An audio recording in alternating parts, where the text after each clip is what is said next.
Okay. I just got off the phone. Ooh. And I'm always telling stories and I'm always thinking about the funniest stuff. Like, I have so much like content that I could be talking about. But I was telling a friend, I don't even know. I was talking about a recent like bad experience that I had with somebody that I'm not even talking to this person anymore. So, you know, thank God for that. Won't he do it? And I was telling my friend about somebody who tried to talk to me from my ex's past. And just the weird, suspicious stuff that was happening and going on. And I tried to get this person to get to know me from my YouTube channel. I was like, well, go check me out, watch my videos, get to know me. And the person's like, no, I don't want to. That's stupid. That's absurd. Why do I want to do that for? And I was like, really? Because if you don't want to invest time and get to know somebody, men are typical dogs. They often have a short attention span, and they'll lose interest really, really quick if they don't think that they're going to get sex or get their dick wet or whatever. So, with that all being said, I don't really care if someone is not invested into me or if they just want to hook up or they want that instant gratification and I don't put out because I'm not an easy piece of meat or whatever, and I'm not going to get my feelings hurt because I grow feelings and attachment and get clingy and connections and all this stuff with anybody that I'm intimate with. So I don't care if, you know, if I'm not giving it up and you get your feelings hurt and mad and then you want to bounce out of my life. Bye, see you later, because then the trash just took itself out as far as I'm concerned. So somebody got to get to know me usually before I just up and do the da-dun-da-dun. I'm perfectly fine with that, with not putting out or giving it up. So anyhow, I'm perfectly fine with my hand in the video or whatever, okay? So, with all that being said, I was telling my friend on the phone just now about that crazy instance where all of my ex past, like all of the people that used to mess with that person, had tried to talk to me at some point or another, and I always like had my reservations, like what's the ulterior motive, what's the initiative here, like what is it? Is it like a vengeful, vindictive thing?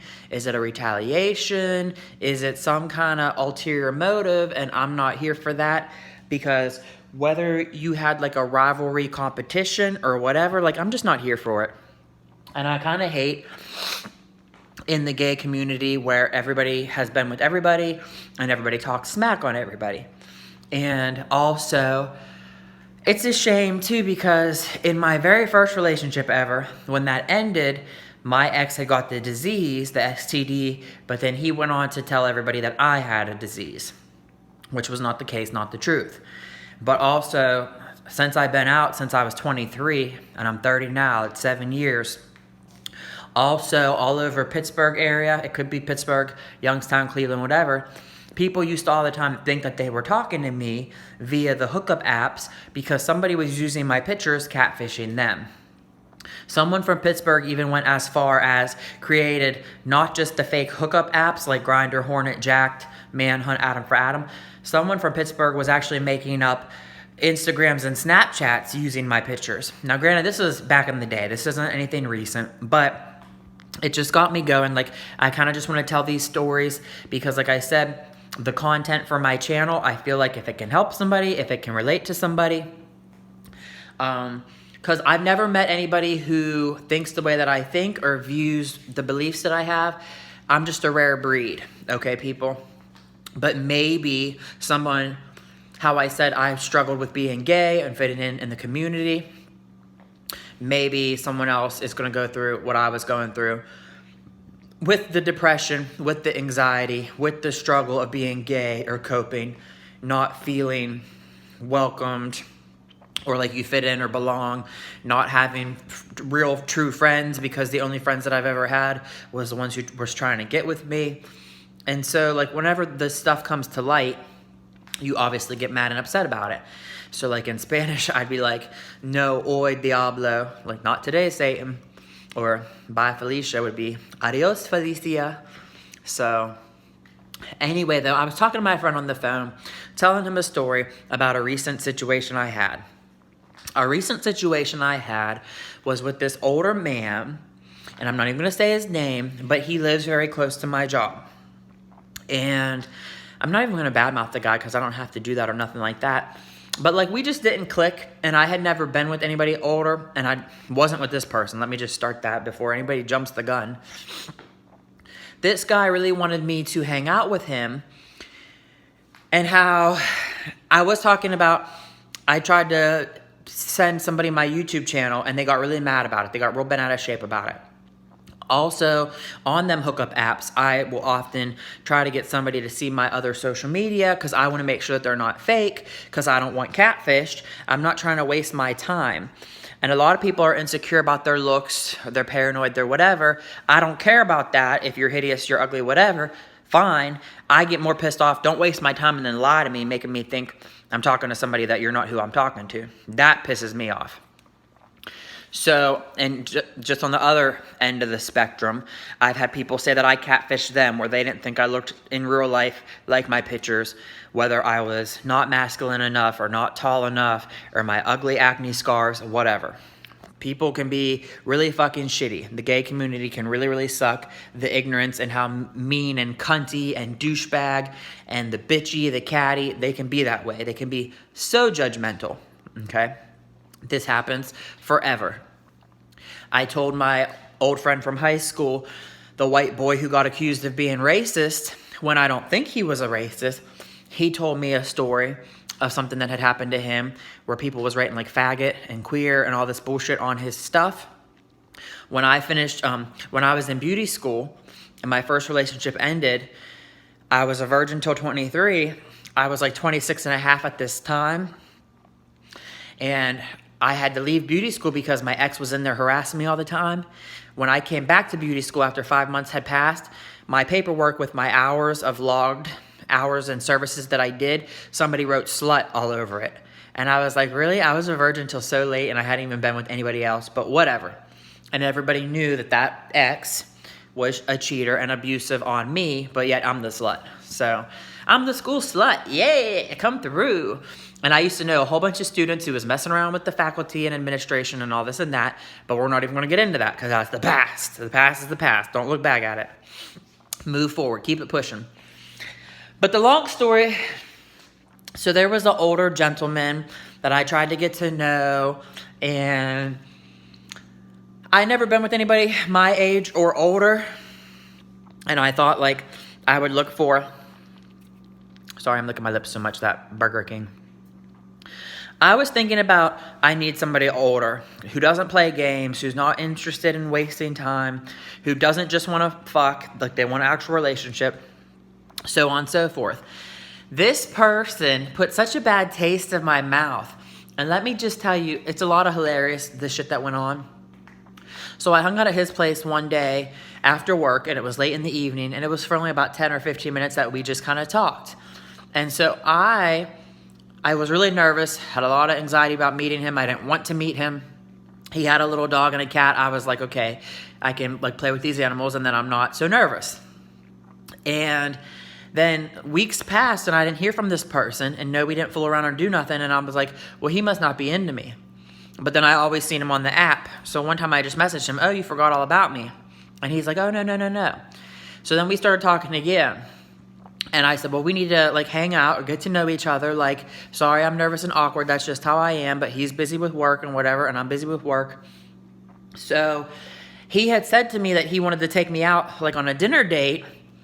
And it's so fucking funny because we talked about these different restaurants, these different seafood places, these local places. There was somebody that we knew, like a mutual person, who owned a seafood restaurant of local stuff. So he tried to be like, oh, well, I'll take you there to eat, but I'm not going to pay for your meal unless we like really hit it off, is what he had said. And I'm like, what the fuck does that even mean? Like, he was basically more or less saying he was only going to pay for my food if he thought we was going to fuck, is what he was saying. Now, some people, you might respect that honesty, but I was like, the fuck, like, get out of here. Like, you just really just said that to me right now, because I don't need anybody's money. I make my own money, first of all. Second of all, I'm not a prostitute, a hooker, a whore. I'm not none of that. I couldn't tell you how many times older men, they want like a sugar daddy complex, looking for like a young 20 twink or something. They want to pay their bills, pay their college, their student loan. Bitch, that's not me. You got the wrong one. Also, I'm going to speak on, I don't need anybody's money. I make my own money. I am insulted to the thought that you would think I'd be okay with that, to do sexual favors for money or for whatever, because I don't get down like that. But also, no amount of money would make me do anything with anybody, because I get offers all the time. I get offers for sexual things. I get offers for porn all the time. High amounts of money. And I don't do that because I'm not trying to ruin my reputation. I have class, I have dignity, I have pride. I'm not going to stoop to that level. But I am very insulted at the fact that even somebody would say that. But the friend I talked to on the phone was telling me that he like respected the guy's honesty. I'm like, yeah, fuck that. But long story short, the older man came over to here, and we hung out at the apartment, and we were in the hot tub this one night, drinking wine, and he was being like really kind of touchy-feely, really flirty with me, all kind of stuff. I don't know how I felt about stuff. I'm a very slow-moving person. I'm not ready to get involved in anything. I didn't even want nothing like that. And it's funny to me because I am intelligent and clever and witty, and I love witty repartee, and I like banter and back and forth. And it's funny to me, so many people can dish it out, the sarcasm, the insults, the arrogance, the cockiness, and they can't take a joke back. They cannot take a joke back.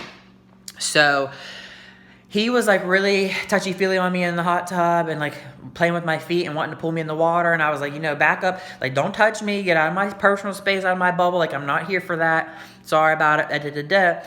And in the apartment, he kind of wanted to parade around me in his underwear and be like, don't look at me, don't look at me. And I'm like, trust me, I'm not. Like, bitch, you're fucked up.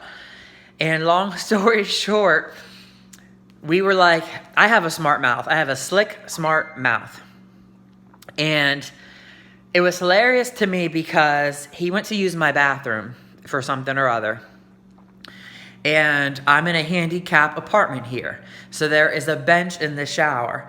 And him being an older man, and like he has kids only a decade younger than me, and like that's just weird to me. But he said something about, oh, your apartment is so nice. He was clowning on me, busting jokes. I can't get over that you have a bench in your shower. How hilarious is that? And my witty retort, I go, oh, in a few years, that'll be just for you, your geriatric body with your aches and pains and arthritis and all that rheumatoid, degenerate arthritis and stuff. And he was like so pissed off and so mad. He was like, oh my God, I can't believe you said that. And I said it so quick and so clever, like it just spewed right out of my mouth. Like I couldn't even hold it back in.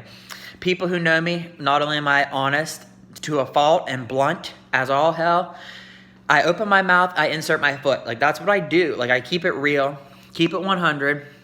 So I said that joke about him being geriatric or, like, orthopedic.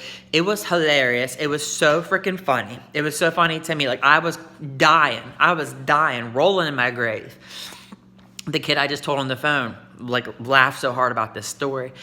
And so then the guy, like, I just wasn't vibing with him and we weren't clicking, like, our personalities and stuff, because he was in a rush to figure out what we were. Because he knew, because I had kept saying, I don't mess around with people if I'm not in a relationship with them. That's just me. So he was trying to, like, get into a relationship with me just because he wanted to get with me. And I was like, yeah, no, I don't know how I feel about you. I just don't know about this. And he wanted to still be like cuddly and touchy and clingy and affectionate with me. And I was like, yeah, nah. And needless to say, he left before 10 p.m. We didn't do anything. I drank my wine. And now I don't even see or hear from this person at all. So it's funny because I'm not living in regret or remorse. You fell off the face of the earth. You disappeared. The trash took itself out. Like, I'm not mad. I'm not worried about it. But it was even funny because we sat on the couch and watched TV and stuff. And he was like trying to get to know me, or he wanted to know what we were and how did I feel about him and what was my impression, what's my vibes and all this and that. And I'm like, yeah, we're nothing. Like, yeah, we're not nothing. Like, I don't have the words to it. Like, I don't even get to know you yet. And you're like all in a rush to put a label onto it. So I don't know what to tell you. I'm sorry, but you got the wrong one. It's not for me. I'm not here for it. And needless to say, yeah, that's my little story. One of my bad experiences. I'll be giving you more shortly. I hope you enjoy. Bye.